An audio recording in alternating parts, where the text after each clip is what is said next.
For 5 games in October, the World Series MVP looked like Superman. The first walk-off grand slam in series history. A home run in each of the first 4 games of the Fall Classic. And in only 5 games, he drove in 12 runs, tying the World Series record set 64 years ago, which was accomplished in 7 games. He did all of that on an ankle that would have sidelined most mortals and with broken rib cartilage. Let's get connected with Freddie Freeman.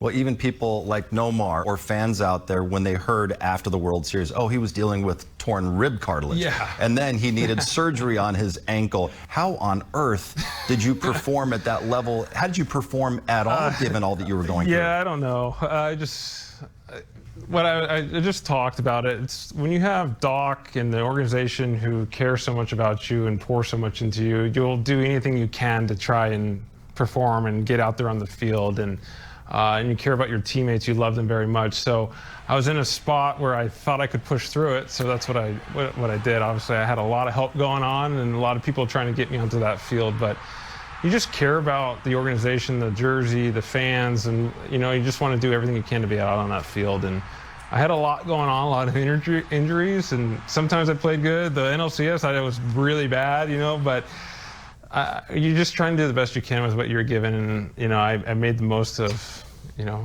at the end. I'm sure you did. I'm sure you had a lot of motivating factors, but I was also thinking after the fact, I wonder if in some ways you were drawing strength from Max when you saw everything he went through and the courage that he showed and the strength that he showed day to day. Yeah, I mean, again, Max is doing really good right now. We got a birthday party tonight for him. He turned 4 yesterday, but he's doing really well. And I think when I first came back, I did that press conference and said I would gladly strike out 300-something million times over and over again, Game 7. And for that moment to actually happen 3 months later, and the complete opposite happens. Obviously, I would never try and compare baseball to seeing your son on a ventilator and fighting for his life. But seeing how much he fought and his recovery, I tried to not compare those things, but when you think about it and just you learn so much without even trying to learn, and just watching him do that, I think, yeah, I probably did draw some strength from him. Obviously, when you have the World Series performance you did, the walk-off Game 1, and then the 4 straight games with a home run, World Series MVP, it's not going to change you as a person and who you are, but is it life-changing? And has it been life-changing in certain ways for you, whether it's just out and around? Definitely, that's the big one. I don't think I make it through a day. I had to get blood draw for our physical this morning. They were talking about the Grand Slam as I was giving my blood this morning. So, yeah, I don't think I've made it through a whole day without someone coming up to me or talking about it. And I think that's what's so cool about sports and baseball and in general, the memories that you can create for people and the lifelong memories, it's special. And for me to be able to come through in that moment, something that you dream about as your kids in the backyard, and to actually happen, yeah, it's not going to change me, but it is special to me that I was able to create such wonderful memories for people that are going to be talking about it for a long time. They will be talking about it, and they'll also be feeling it for a long time. And I know this firsthand because I was fortunate enough as a teenager to be at Dodger Stadium Game 1 in 1988 when Kirk Gibson hit the walk-off. And still, every time, I'm not kidding you, every time I see that clip of that highlight to this day, it gives me chills. There's going to be people just like me 30, 40 years from now who are going to remember your home run, some who were there, even who weren't there. And they're going to get chills every time they see that. And that's the kind of joy and the feelings that you've brought to millions of people. Yeah. And I think that's hard that's incredible, but it's still hard for me to understand that, with it only being 4 months ago. Right. But I do understand because I've been hearing about, I was there at this point. They come up to me and tell me I was sitting here on this part of the couch, and then I'm seeing tattoos of me on people, and I'm like, that's weird. But that's what it meant to so many people, and I think that's what's incredible about sports. It's not just baseball and us. There's so many sports that can do this, and I think that's what's so special. Just be able to be a part of it, and to have that moment for so many people. I'm just glad to be a part of it. We've heard Andrew Friedman talk about it, Dave Roberts as well. They really want this to be the golden era of Dodger baseball, and if they can, build some sort of a dynasty. You guys just won a World Series, and then you show up back here in Arizona, and you look around that clubhouse like, oh my gosh, look at all these guys we added to that team from last year. It's amazing. It's great to be a part of an organization that cares so much about winning year in and year out. And I like to look at it a little differently. We have 50,000+ people come out to us and see us play every single night. They spend their hard-earned money to come watch us play. And for that money to come back into the team and put it back into players to come out, I think that's what's so special. I think that's why LA is so connected, from ownership to fans to front office to players, because it feels like everyone's together. Because you spend the hard-earned money, and they'll put it right back into the team to create more memories and try to win more championships. And it is amazing what they did last year of bringing Shohei Yoshi, trading for Tyler, Teo, doing all this, and then to go out and get Blake, Michael Conforto, re-sign pretty much everybody that was a free agent on our team. Because it's special to be a part of a group that wants to go out there and try and win every single year. And now it's on us, because they did a great job, and now it's on us to go out there and try and do this.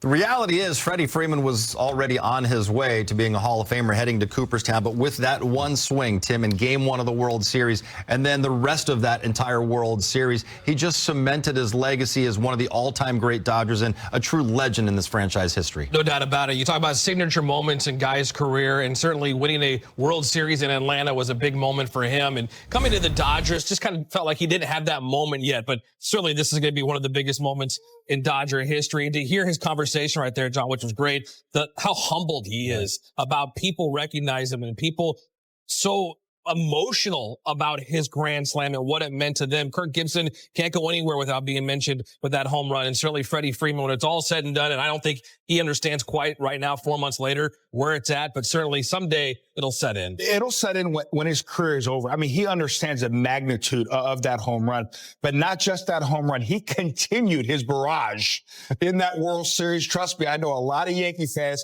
hate Freddie Freeman. They respect him. They respect him, but they hate what he did to them. And really rightfully so. He was locked in that World Series. And for him and for us, how lucky are Dodger fans, this Dodger organization, who Freddie Freeman fell in our laps. I remember doing shows in the offseason. He was sitting in free agency and nobody wanted him. I'm like, what are you seeing here? Because I played against him. I saw exactly what he brought to the table. Great leadership, a champion, tireless worker, and a guy you want as a cornerstone of your franchise. And you know what? Dodger says, okay, we'll take him. Okay, so listen, we are so fortunate to not only get his production, but his leadership. And he was the right man, right spot at that opportunity. And he could have said, you know, I can't play anymore. I'm hurt. I went through so much with my son. My family's been so much. I'm dealing with this rib. My ankle's killing me. I'm going to bow out. I'm hurting the team.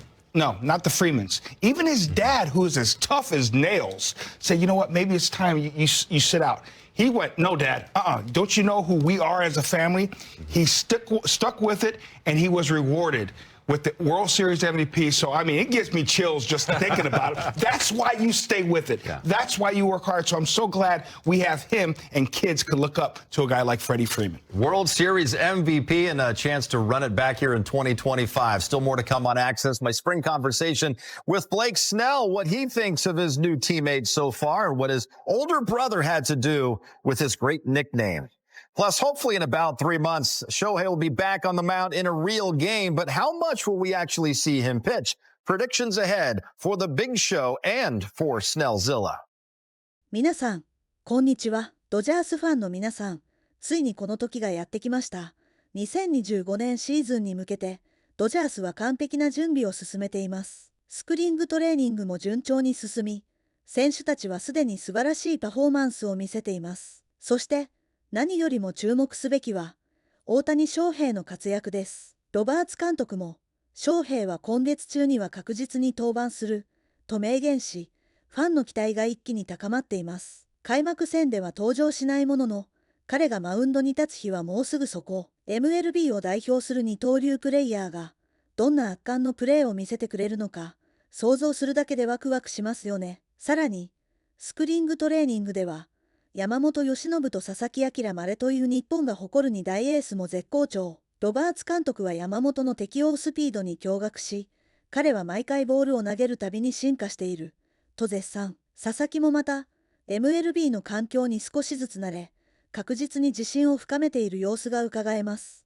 カクタスリーグの開幕戦で、彼らがどのようなピッチングを見せてくれるのか、期待せずにはいられません。ドジャースのスプリングトレーニングは、単なる調整期間ではありません。そこには、選手たちの熱い情熱と、チームの結束力が詰まっています。ムーキー・ベッツは、レッツ、EODGERS とチームメイトを鼓舞し、大谷翔平はいつものようにユーモアたっぷりのいたずらでチームを和ませています。この雰囲気こそ、ドジャースが誇る最強の武器なのです。強いチームには、強い絆がある。そして、その絆が、勝利への原動力になります。では、ここで皆さんに質問です。今年のドジャース、どこまで行くと思いますか？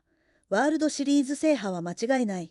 それとも、大谷翔平の MVP 受賞に期待。コメント欄で皆さんの予想を聞かせてください。そして、まだチャンネル登録をしていない方、これからもドジャースの最新情報、大谷翔平の活躍、そして MLB のホットな話題をどんどんお届けしていきますので、ぜひ登録をお願いします。あなたの応援が、私たちの最大の力になります。さあ、2025年シーズンはもうすぐそこ、ドジャースの快進撃を一緒に見届けましょう。